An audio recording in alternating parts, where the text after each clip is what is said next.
sunlight through a magnifying glass, I'll focus and burn a hole straight through your brain and leave you open. And let the venom soak in.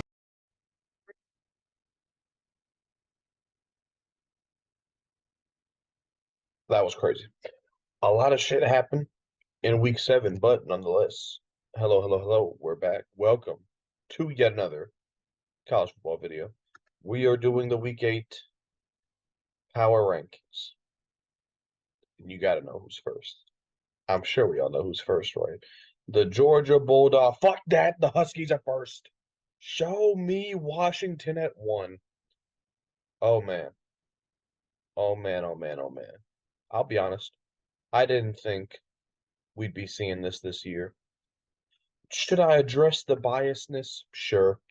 If I had to pick a team, I don't have a favorite team. If I had to pick one, Washington's probably the favorite. Does that mean that's clouding my judgment of them being number 1? Maybe not. I have them at 1 regardless. Look, quite frankly, I'll be honest. The Oregon win is the best win any team's had all season. LSU versus LSU. LSU is not in the top 15 currently. Texas versus Bama. Bama's not in the top 10 currently. Or maybe they are, I don't know, but they're not. They're lower than Oregon. Oklahoma versus Texas. Texas is not in the top. They're not high. Out of all the big games you can think of that everybody's played, Ohio State versus Notre Dame, Notre Dame versus USC, FSU versus LSU, Texas versus Bama, Oklahoma versus Texas, Washington versus Oregon. The team that lost, that's in the highest in the rankings, it's Oregon, because they're the best team out of all those teams I just named that lost. So that's the best win of the season for Washington. Best win of the season. Michael Penix balled out. He balled out. He threw down the field fearlessly with amazing accuracy. He made so many throws that could only be caught by his big star receivers. They weren't able to run the ball very well. Dylan Johnson had 100 exactly by himself, which is what they needed. I think he averaged 5 yards a carry. But they beat Oregon how they wanted to beat them, by throwing it through the air. Jalen Polk and Rome Odunze, no Jalen McMillan. Keep that in mind, guys. Washington beat Oregon without a stud wide receiver. They didn't have Jalen McMillan. Polk and Odunze, 14 catches combined, 246 yards, 3 touchdowns. Oh my God, what a stat line. What a stat line. They balled out, the two of them did. Oh my goodness. Defense, look, Oregon's a great offense and amazing. You could argue, statistically, I got a video coming out about Oregon. You could argue Oregon's the best offense in the country. And they're in Washington's defense, say what you want. Oregon that day, they would have scored 50 on USC. They would have beat anybody else in the Pac-12. They might have beat anybody else in the country that day, the way they were playing. But Washington's defense did just enough. While Washington was scoring touchdowns, Washington's defense forced 2 field goals. Oregon just happened to miss one at the end. It's the smallest of margins between these Pac-12 teams, and Washington pulled it out, man. They pulled it out. A beautiful. I can't lie. I wanted Washington to win. I'll be honest, so I could put them at 1. But man, the way they did it, it was beautiful, and it's they're the team to beat. Because remember what this is about. Remember what this is about. This is not the AP poll. This has nothing to do with the college football playoff. These rankings right here. So it's not. There's no difference between the top 4 and the bottom. Nothing like that. It's on if tomorrow. The day I'm recording this is a fucking Tuesday.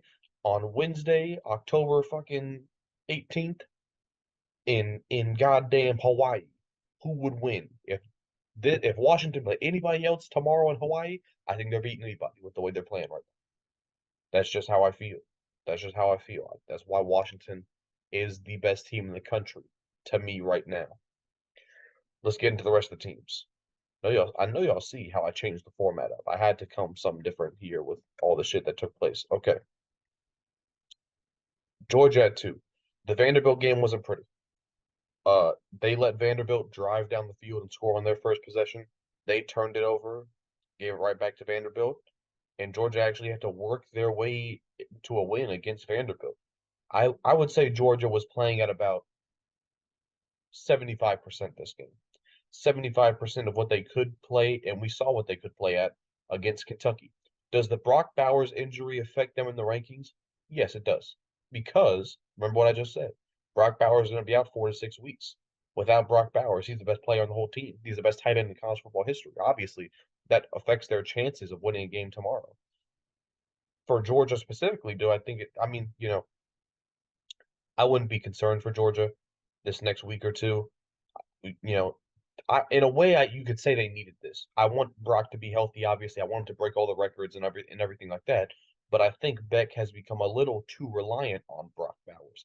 I think he needs to build more chemistry with Dominic Lovett and Ra Thomas and Rosemary Jack Saint, and all these guys, because come playoff time, the other amazing teams in the country are going to do everything they can to eliminate Bowers. So if Beck does not have the connection he needs to have with these receivers, it's going to come back and bite him. So this may actually be a blessing in disguise for Georgia. Getting back to this game specifically, Beck played all right, not great, certainly not his best game, but they were able to run the ball incredibly well. Dewan Edwards had an amazing game. Dominic Lovett had over 50 yards. Defensively, after that slow start, they played very well. They played very well after the opening drive. Handled Vanderbilt the final score, but it was not Georgia's best game. I'll be honest. Before the game, I just had Georgia penciled in at one, but seeing how poorly they played and that win against Oregon for Washington, if Georgia would have beat Vanderbilt 45-6 or something like that, they probably would have been at number one still. But the way they played, keeping their foot off the gas, it's just it left a sour taste on my mouth. So they dropped to 2 for the first time this season for me. Number 3, Florida State. Florida State, ever since the LSU win, I think they've been in my top 3, right? I think they've been in my top 3. The first time they haven't been in my top 2 because, they had to drop a spot for Washington. They beat the brakes off Syracuse, who I used to think was a good team, but 3 straight weeks now, Syracuse is getting passed around in the ACC, man, from Clemson to Notre Dame. Florida State finished off the sloppy, not even sloppy seconds, the sloppy thirds now. Poor old Syracuse is getting dogged out by the whole ACC. So they might not be as good a team as I thought they were, but man, Jordan Travis played well. He played one of his best games of the whole season. They were able to run the ball incredibly well. Keon Coleman dominated. I don't think they had Johnny Wilson at all this game, so Coleman had to step it up. Defensively, like I said, bro, like I've been saying, really, Florida State is the most balanced team in the whole country. I don't know how many teams you could say have a top 10 offense and defense. Florida State might have a top 8 offense and defense. So they're amazing. They beat the brakes off Syracuse. Defensive masterclass. Travis looked good. So just, I thought Virginia Tech was a beatdown of an inferior ACC opponent. This was even more impressive. So Florida State continues to dominate so far. Ohio State is at 4 for me. I'll be honest, I think I started them off at number 3. They dropped down after week 1 because I did not like what I saw from McCord. That was oh shit, no. So I didn't like what I saw from McCord. And then they bounced back and they've worked their way back in. They were in my top 3. Now they are at 4 for me. So they beat Purdue, right? I wasn't even paying attention to this game. I looked at the box score afterwards, so I couldn't even tell you much because I expected them to beat the brakes off Purdue, and they did. Look, Kyle McCord has been very good. He's been very good even since even before that. I mean, he hasn't thrown a pick since Indiana, I don't think so. Every single game except Notre Dame, he's had at least 2 touchdowns, no picks. He's just been playing well. He has a ton of chemistry with Maurer, which is great to see. Ohio State still without Henderson this game, but they were able to run the ball better than they did against Maryland. Defensively, I mean, man, Ohio State, I said it last week, Ohio State's defense is playing at another level than we've typically seen from them. They're absolutely shut down.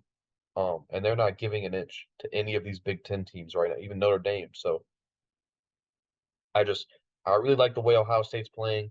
Do they play Penn State? They do play Penn State at noon, don't they? Man, that's going to be a great game. Oh my God. Who wins that game? I think Ohio State's at home, aren't they? Ohio State's at home. I probably have them 4-point favorites if you were to ask me specifically. Obviously can't count Penn State out whatsoever, but man, whoever wins that game, are they my number 2 team? Probably are. Whoever wins that game probably is at number 2, maybe even number 1 if Washington comes out. I don't even know who they play next week, but man, what a massive game we got there in week 8 already. But yeah, Ohio State's at 4 for me. Next up, Penn State. Um, you know, UMass is UMass, but it feels like I'll admit this. I'll admit this because Michigan's right below them.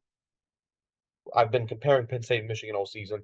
I feel like I give Michigan a lot of crap for beating the bad teams that they played, and they beat them soundly, right? Penn State basically did what Michigan has been doing, except they're playing, Michigan's playing a Big Ten schedule, and Penn State's playing UMass. It's tough to really compare because at the end of the day, it's who I think is better. So these games against bad teams don't really do anything. They don't move the needle for me, right? Penn State beating UMass, if they would have beat UMass 31 to 6, I still don't think it would have made much of a difference. And the reason I have them over Michigan. The point blank thing is I trust Penn State's ability to throw the football more than I do Michigan's.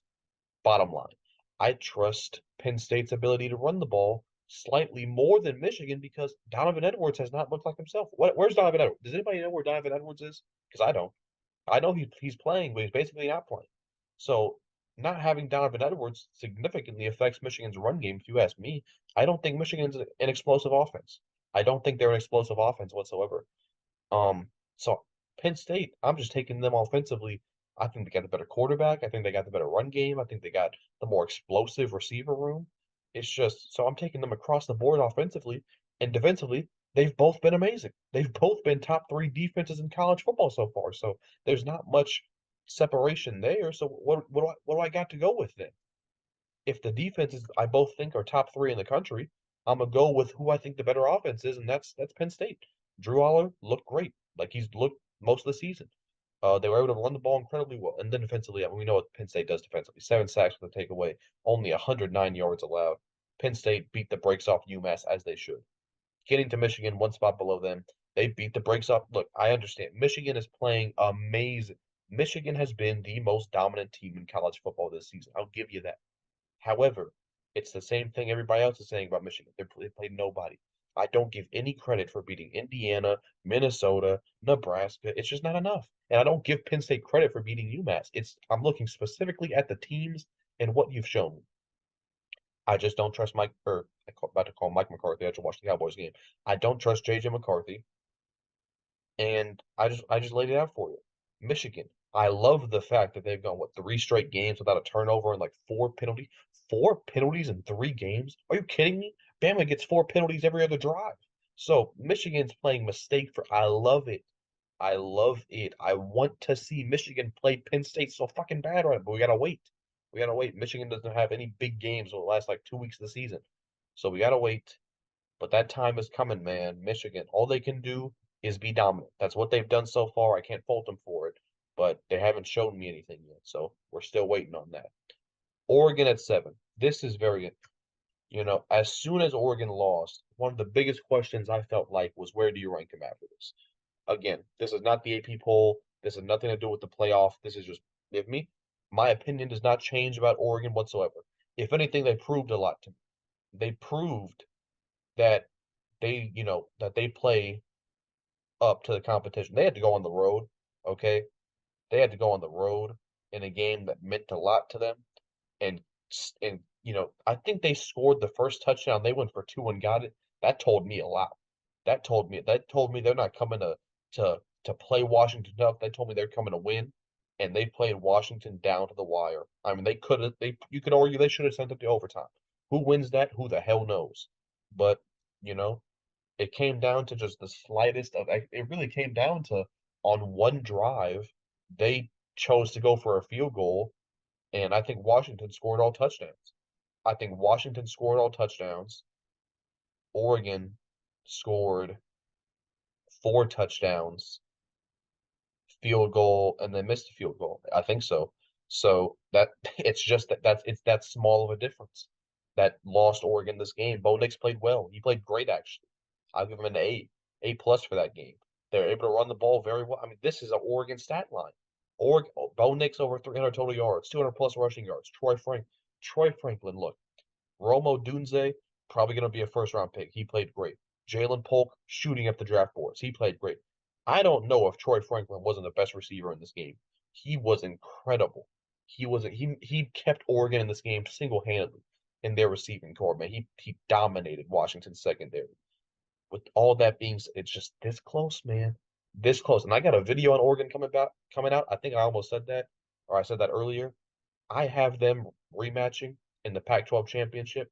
Let's just say I have that going a different way, but we'll get to that when we get to that in a different video. Oregon is still at 7 for me because guess what? Guess what Oregon's doing to all these teams below? Right, 1 second. Let me show y'all. Well, guess what Oregon's doing to all these teams? Beating them handedly. Without a doubt in my mind, Oregon's beating all these teams here. With that being said, North Carolina takes a massive jump all the way to 8. And it was difficult, right? Because Oklahoma, Alabama, you can see where they both had buys. So very difficult. But when North Carolina beats, I'll call it a good Miami. Miami is better than they were last year, better than they were. It's a good Miami team. When North Carolina beats a good Miami team like that, and the final score is even a little deceiving, I think North Carolina's defense played very, very well. Yeah, they played great. They played great. I mean, Miami's offense, you have a quarterback who's capable of making big throws, big plays. You have a good running back, good receiving core in Miami. So it's an explosive offense, I'll say that. And to do what they did with the, 4 takeaways, 3 sacks, I won't give North Carolina's defense an A plus, but I might give it like an A minus. I don't know how many teams are going to force 4 takeaways against Miami, maybe except Georgia Tech or something like that. But North Carolina played incredibly well. Drake May, I think it's 3 games in a row now where Drake May is looking like the #1 overall pick, or at least pretty close to it. He's been amazing. Omarion Hampton had a great game, an amazing game, over 235 rushing yards as a team though, and Tez Walker, man, I guess it only took him 1 game. I guess Syracuse was just a walkthrough, and because he just balled the fuck out against Miami. 3 touchdowns, 151 yards on 8 touches. He's a monster. He's an absolute monster. You can see why they wanted to get him back so desperately because he's an animal, and they need him to beat these massive teams, and that's exactly what they did, man, handedly. I really hope North Carolina and Florida State are on a collision course for the ACC championship because that's going to be an amazing game if those two teams end up playing. And I hope they're both undefeated when it comes to that because then that'll be like what? I think that'll be like a double top 5 matchup in the ACC championship game for the playoff. Like that would be amazing. I hope that comes to fruition. Oklahoma at 9, bye week, like I said. Let's take a look at team stats. Dillon Gabriel, without a doubt, top 3 in the Heisman race. I also have a video on that coming out soon. You'll find out where he is for me, but he is in my top 3 because he's played amazing with lackluster. That's the thing. That's the thing. Making the talent around you better. I've said it before. I'll say it every single video. I didn't think Oklahoma's skill positions were good enough. He's made them look good enough. The rushing yards per game, most of that has come from Dillon Gabriel. 14 touchdowns, just enough. It doesn't have to be 5.5 yards a carry, okay? But you got to be able to pound the rock. Jalil Farooq, Andrew Anthony, both over 400 yards. It's the defense, man. 15 takeaways? They're on pace for 30? Are you kidding me? If Oklahoma has a 30 takeaway season, just give Brent Venables Coach of the Year, bro. Are you kidding me? From what they were last season to this season, man, one of the best coaching jobs, if not the best in the entire country. Venables is doing a great job. Oklahoma is playing out of their mind. And I think the second half of the season for them is going to be a lot easier. The first season, I know they play an all Big 12 schedule, I think, coming up, but I mean, they got their toughest game out the way.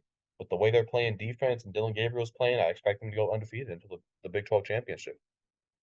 Alabama at 10. I'll be honest, this is where, Oklahoma is kind of the end of teams I really think could make the college football playoff and play for a championship. So that's it for me. And it's been that way the entire season. At 9 to 10, 10 is the second tier of teams, and Alabama's at the top of that list.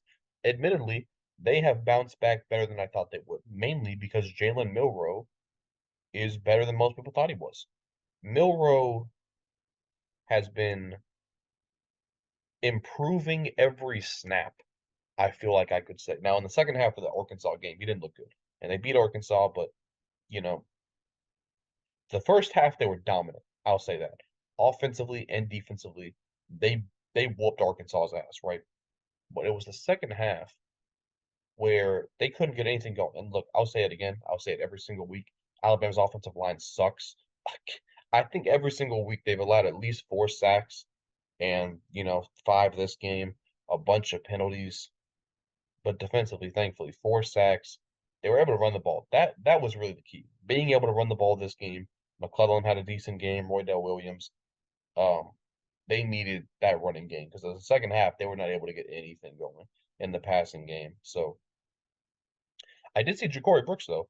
I was wondering what the hell happened to him. I saw him out on the field today, so maybe that's an answer to that. But Alabama, a close win, not an impressive win whatsoever, but they're just squeaking by, man. Squeaked by against Ole Miss, squeaked by against A&M, squeaked by against Arkansas. Will it catch up to them against Tennessee? We'll have to wait and see. Texas at 11.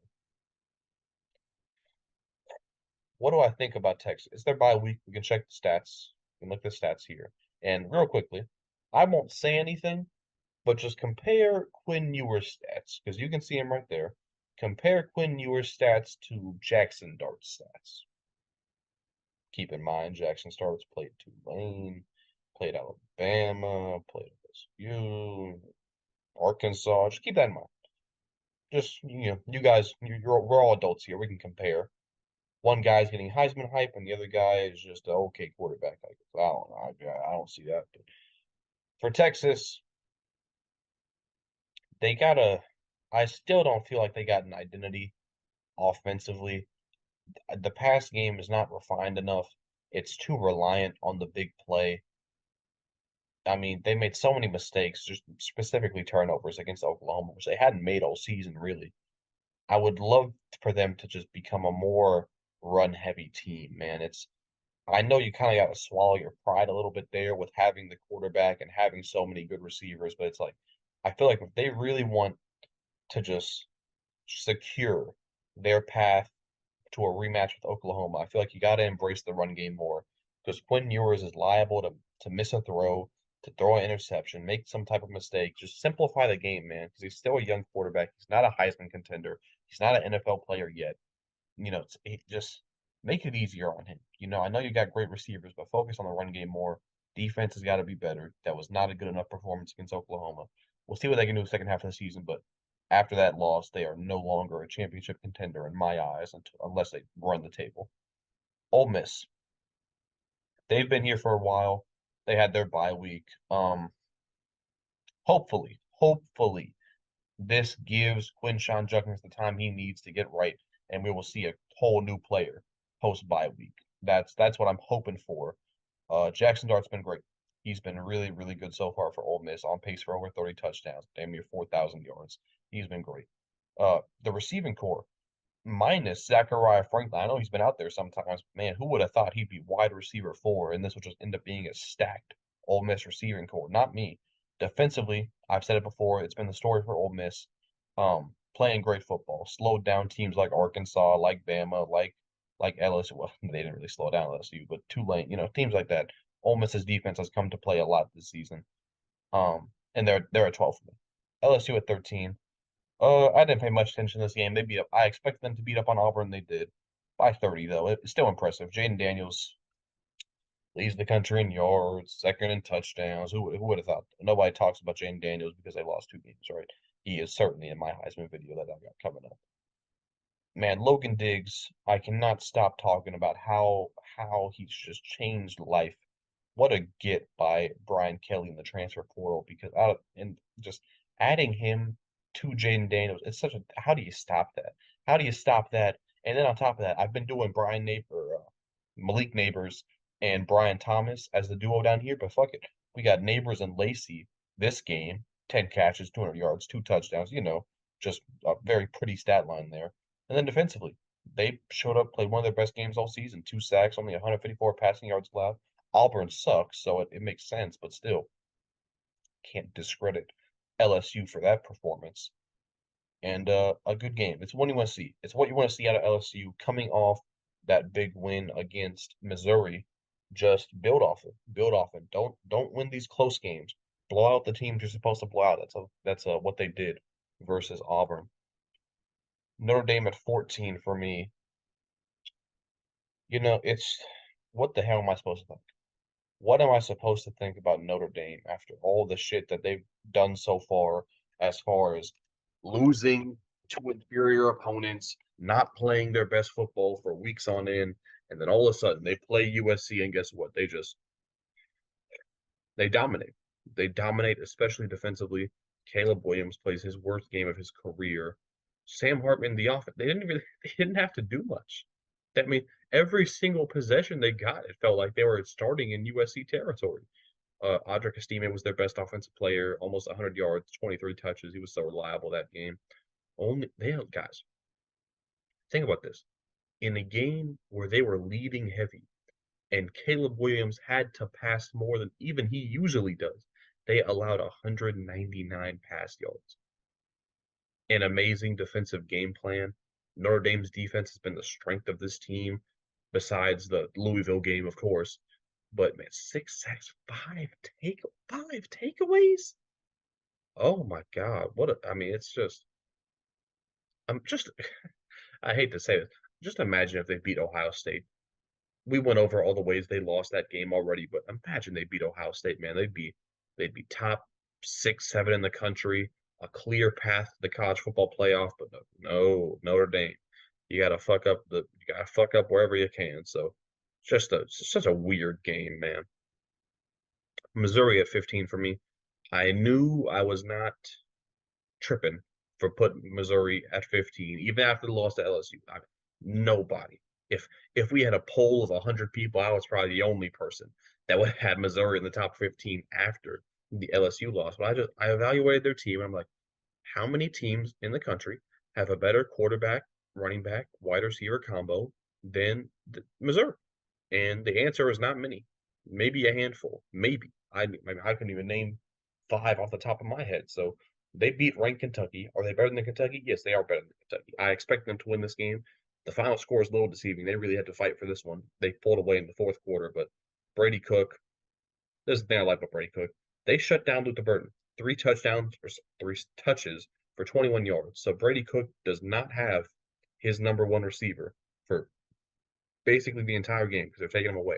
And he still makes plays with his legs, going to other receivers, finding ways to win the game without his number 1 target. They're able to run the ball enough. Not well, but enough to win the game. Over 100 yards, 2 touchdowns. Defensively, coming off a really bad performance against LSU, 4 sacks, 3 takeaways, doing what you're supposed to do to win the game. Missouri remains in my top 15, but they don't move up because they beat a team I expected them to beat.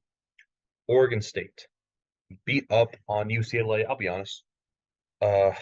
Dante Moore sucks. He's not good at all, but he's a freshman, so I'll let him pass. But Oregon State has had it pretty easy, man. Going against UCLA with a freshman bad quarterback, going against Utah with bums at quarterback. So they've had it pretty easy as far as that's concerned. But I'll give it them this. Their offense looked very good against a very good UCLA defense. DJ, look, real quick, I go into a little bit of a tangent here. DJ played better against UCLA than Cameron Ward did with better weapons. I'll acknowledge that hurts to say. It's like an impossible sentence. It doesn't even make sense, but I had to say it. I was wrong about Washington State. I was wrong about Cameron Ward. I'll have to eat my words there because they fell off a cliff. But Oregon State, over 133 rushing yards that game. 3 receivers, only like 5 receivers caught a pass this game. It was kind of weird. 3 receivers over 80 yards defensively. Yeah, they picked apart Dante Moore. 5 sacks, 3 interceptions. It was rough. Great win for Oregon State. 2 ranked wins, 2 top 20 ranked wins in 3 weeks. So they have in the AP poll they're ranked all the way up at like 12. I think that's way too high for me, but Oregon State is playing very good football right now. Tennessee at 17. The A&M game was not pretty. Every A&M game is not pretty for that matter, but Joe Milton, man. And look, I understand Brew McCoy is out for the season, so he's playing. Look, I'll give him this. I think it was like the first or second possession. Ramel Keaton dropped a wide open 40-plus yard touchdown. Wide open, hit him in all 10 fingers, he dropped it. So I'll give Joe Milton that. And that's the second time already this season that a receiver has dropped a 40-plus yard touchdown wide open, nobody near him. So I'll give Joe Milton that. He is playing with a bad receiver core at Tennessee. I give him all that. But 134 yards is not enough. It is not close to enough, especially when you're turning it over as well. He had a bad interception in this game. But Tennessee does exactly what I think coming into this game, Tennessee was averaging 231.2 rushing yards. They had 232. So man, Jalen Wright, great game for him. Their leading receiver had 31 yards. They have a very bad receiver core now. They got to make a trade or some shit. They got to trade for somebody else's receiver, man. It's rough out there in Tennessee.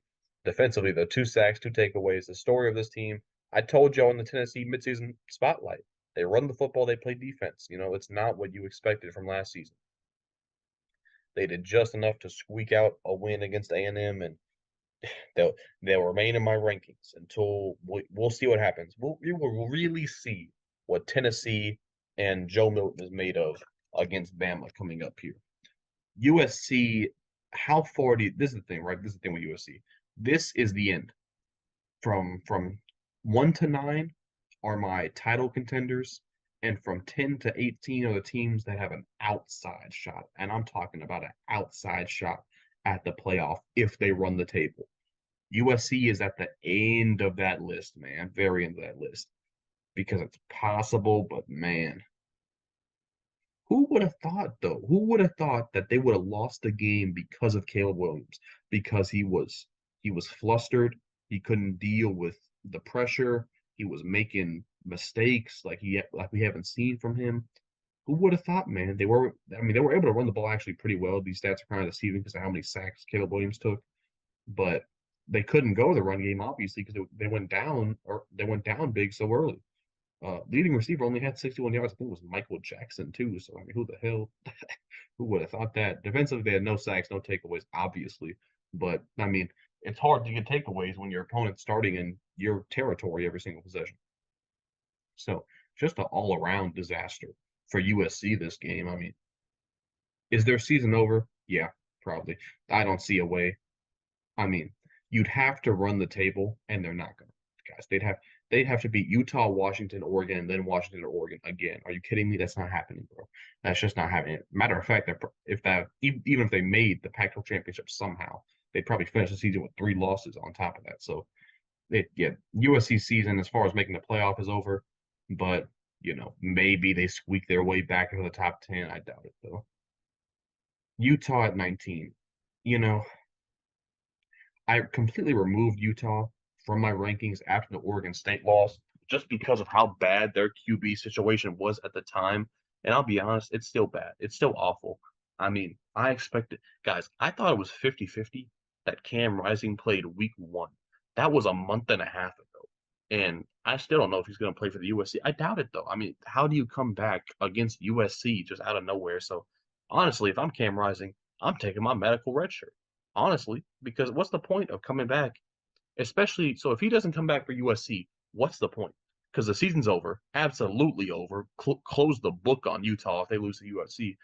So if you can't play against USC, just take my red shirt, come back next season with hopefully some, a good enough team in the Big 12, and you might fuck around and win the Big 12. So I mean, we'll see.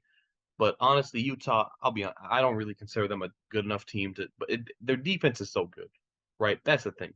Defense, 5 sacks, 2 takeaways. Their defense is so good, man. Sion Vaki is a safety who moved to running back and had like 200 fucking yards or something like that. It was something crazy like that. Their top 3 rushers this last game, none of them were running backs, if that makes sense. You had Vaki, who safety converted running back. You had Jackson, who was a quarterback converted running back, and you had their quarterback Barnes, who ran for like 30 yards or something like that.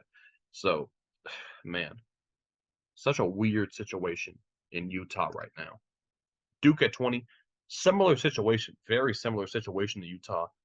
Still no Riley Leonard, unfortunately, but they didn't need him to beat NC State because NC State sucks. They ran the ball incredibly well, but they could not throw the ball. to save their fucking lives. 1 for 9 on third down. Defensively though, it's a very similar team to Utah. I mean, they run the ball, they play great defense, but their quarterback play without their starter is very, very rough. I mean, the same exact situation as Utah. So again, but difference with Utah is that I actually do see a world where Riley Leonard comes back soon. So hopefully he can play against Florida State. They put up a good fight against Florida State, and they might even, stay in my rankings after that game. So we'll have to see what happens. Clemson at 21, I'll be honest. I didn't want to keep Clemson in the rankings this week, but after so many teams lost, not only did they have to stay in the rankings, they moved up 3 spots. So I've talked a lot about Clemson this season. Their running back duo is the only positive thing on this entire offense. Cade Klubnik isn't bad. He does not have the weapons he needs. He needs a year or two. I mean, Clemson is like 2 years away from putting together a competent receiving core. They're not even close as far as that's concerned. Defensively, they've been great. It's the story of Clemson. They'll always have a great defense. It's playing out of its mind this season. To double down on the receivers, if you have 1,000-yard receiver in college football, that's a blessing. That guy's a stud. He's a monster. If you have a 900-yard receiver, that's good enough. Troy Franklin had 900 yards last season. It's more than good enough to be a number one for most teams. If you have an 800-yard receiver, that's rough. As your number one, maybe you're a run first team though. Maybe it's understandable. If your leading receiver has 700 yards, man, that's tough. That's you need help there. I don't think Clemson's gonna get a 700-yard receiver. It's so bad there right now, man. I don't want to get into a depressing rant about how bad Clemson's receiver core is again. So moving on, Tulane at 22. I watched this game against Memphis because I knew the winner of this game would be in my rankings. And no, it is Tulane. Michael Pratt is back, and Tulane actually had to weather a storm in this game. Memphis scored a touchdown 3 straight possessions, but Tulane rallied back. Defense, got back to playing like they were supposed to be playing, and they beat Memphis handily. They ran the ball incredibly well, mainly with Mekhi Hughes. 4 receivers over 35 yards, spread the ball around pretty well. Defense showed up outside those 3 possessions. And they beat a good Memphis team. This is not a bad Memphis team whatsoever. So Tulane, how good can they be? That loss to Ole Miss is going to cripple their season as far as the playoffs and everything like that is concerned, but they can still, I do expect them to run the table.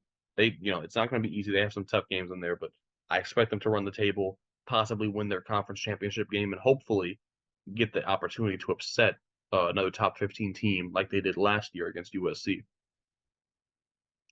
Air Force at 20. Look at this screen. Air Force at 23.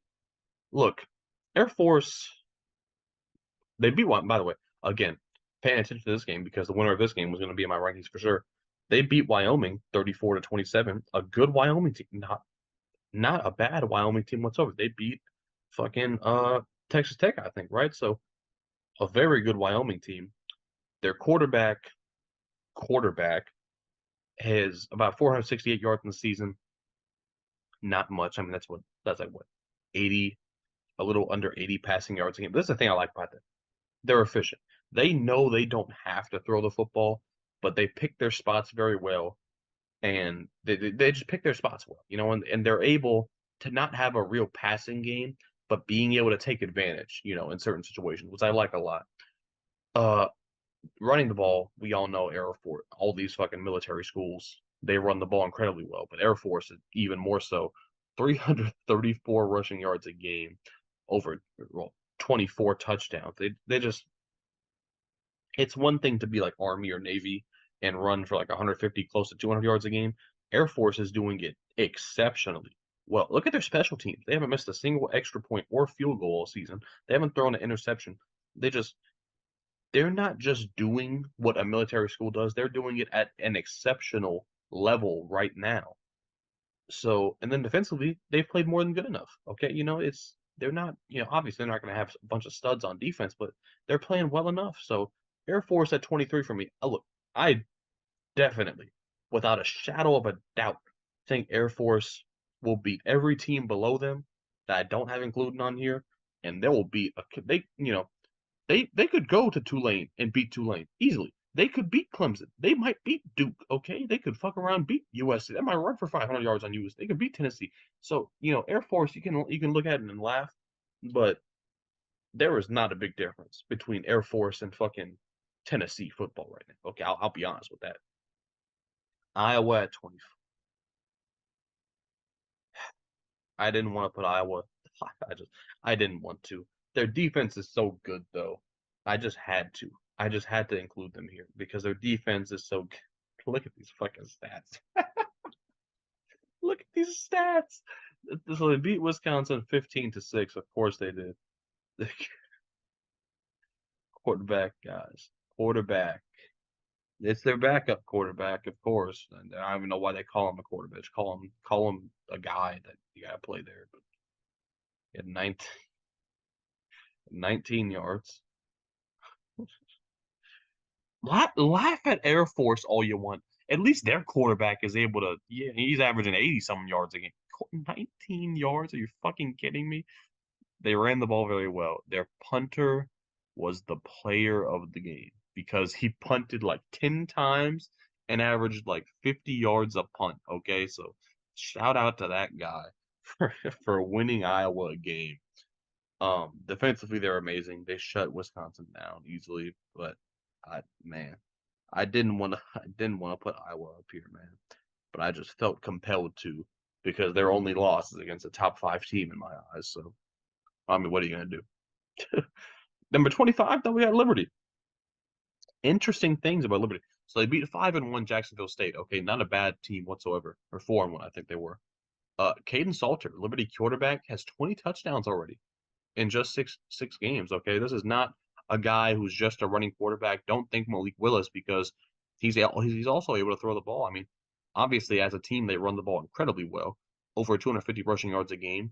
Their top 3 receivers, they like to bomb. Okay, their top 3 receivers all average over 20 yards a catch. Okay, so they go bombs away when they decide to pass, and it's very effective for them. And defensively, guys, Liberty has 15 takeaways. 15. That's probably first in the country, tied with goddamn. Who was it? What's 15 takeaways? It's first in the country, probably tied with Oklahoma. Okay, so yeah, Liberty's defense is for real. I expect them to go, if not undefeated, 11-1.